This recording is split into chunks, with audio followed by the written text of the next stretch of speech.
কল্পনা করুন আপনি এমন এক সময়ে দাঁড়িয়ে আছেন যেখানে ঈদ বলে কোনো শব্দই কেউ কখনো শোনেনি। পুরো এক মাস রোজা রাখার পর যখন পশ্চিম আকাশে বাঁকা চাঁদ ওঠে, তখন সাহাবীরা জানতেন না যে আগামীকাল তাদের জন্য কি অপেক্ষা করছে। আপনি কি জানেন ইসলামের ইতিহাসে প্রথম ঈদ কবে এবং কিভাবে পালিত হয়েছিল?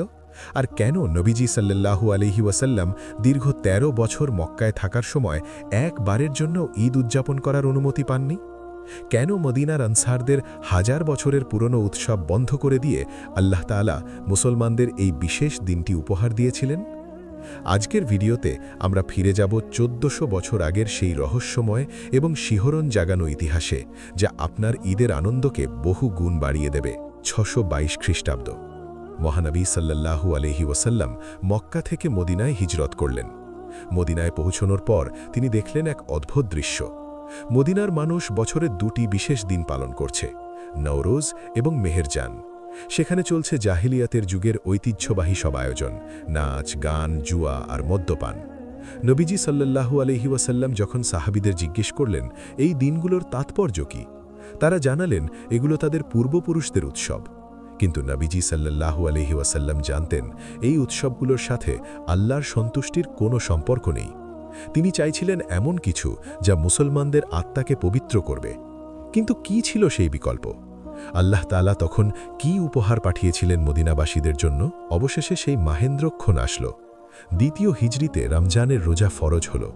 সাহাবীরা সাহরি এবং ইফতারের নতুন নিয়ম শিখলেন। আর রমজানের শেষে নবীজি সাল্লাল্লাহু আলাইহি ওয়াসাল্লাম এক ঐতিহাসিক ঘোষণা দিলেন। তিনি বললেন, আল্লাহ তাআলা তোমাদের এই দুটি উৎসবের পরিবর্তে এর চেয়েও উত্তম এবং পবিত্র দুটি দিন দান করেছেন। তা হল ঈদ উল ফিতর এবং ঈদ উল আজহা।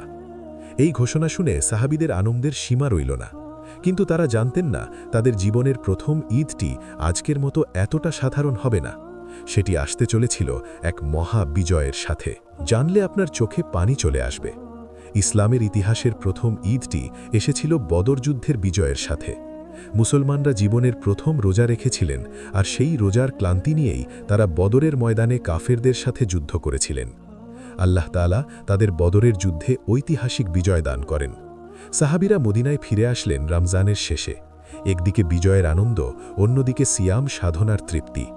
সব মিলিয়ে মদিনার আকাশে বাতাসে তখন এক স্বর্গীয় উৎসবের আবহ। সাহাবীরা সেদিন একে অপরকে দেখে বলতেন, তাকাব্বালুল্লাহু মিন্না ওয়া মিনকুম। সেই ঈদে দামি পোশাক ছিল না রাজকীয় আয়োজন। তবুও সেই ঈদে সাহাবীনের মনে যে তৃপ্তি ছিল তা আজ ইতিহাসের পাতায় স্বর্ণাক্ষরে লেখা আছে।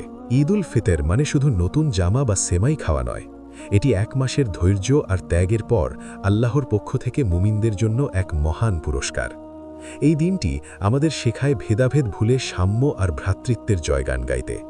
আপনি কি তৈরি তো সেই ত্যাগের মহিমায় ঈদ উদযাপন করতে?